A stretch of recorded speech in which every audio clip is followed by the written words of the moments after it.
Hello everyone, সকলে কেমন আছো?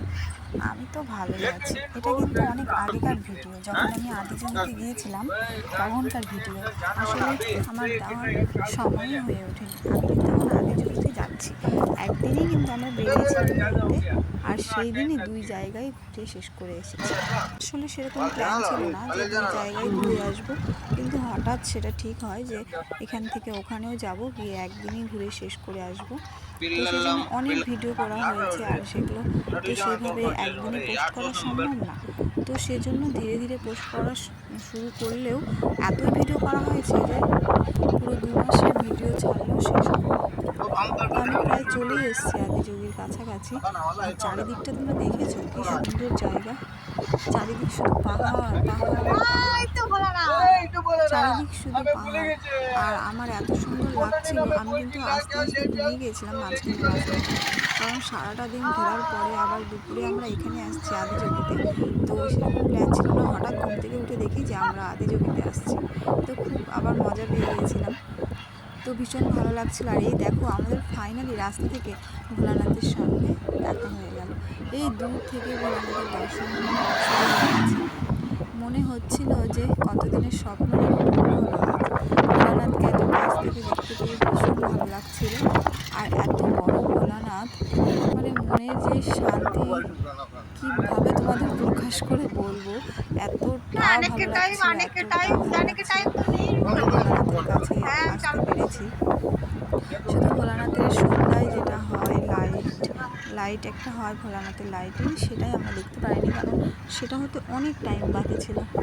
আমরা অনেক আগে পৌঁছে গেছিলাম, আর অত লেট করা আমাদের পক্ষে সম্ভব ছিল না, কারণ আমরা সারাটা দিন ঘুরছি, একদম ক্লান্ত হয়ে গেছিলাম শেষের টাইমে। সেজন্য সেই ভোলানাথের লাইটিংটা না দেখে আমরা বেরিয়ে গেছিলাম। তো ভোলানাথের কাছাকাছি প্রায় চলে এসেছি। এখন আমরা গাড়িটাকে পার্কিং করে ধীরে ধীরে ভোলানাথের কাছে এগিয়ে যাব। তো আমরা গাড়ি থেকে নেমে গেছি, নেমে গিয়ে ভোলানাথকে দেখো এখান থেকে তোমাদেরকে একটু দর্শন করলাম, আর এখানেই সব আমরা গাড়ি পার্কিং করলাম, করে আমরা এখন হাঁটছি, ভোলানাথের উদ্দেশ্যে যাচ্ছি।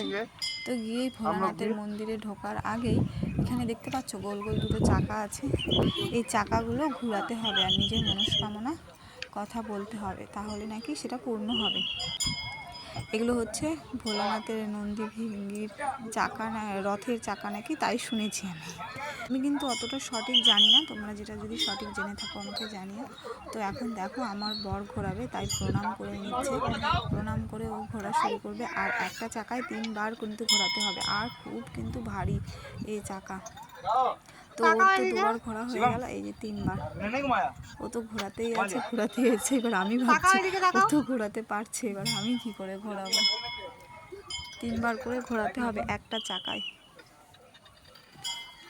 তো এই চাকা ঘোরা শেষ, এবার ও দ্বিতীয় চাকাতে যাবে ঘোরাতে।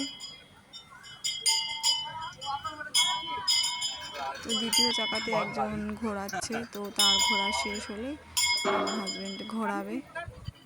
এসেই আগে এখানে চাকাটাকে ঘোরাতে হবে, তারপরে ঠাকুরের প্রণাম করতে হবে। তো এবার দ্বিতীয় চাকা ঘোরাতে এসছে, কি ভারী কি শক্ত, পারছিল না প্রথমে, তারপরে ঠিক পারছে চাকাটা ঘোরাতে। আর আমার তো শরীরে এত শক্তিই নেই যে এত ভারী চাকা মনে হয় আমি পারবো ঘোরাতে।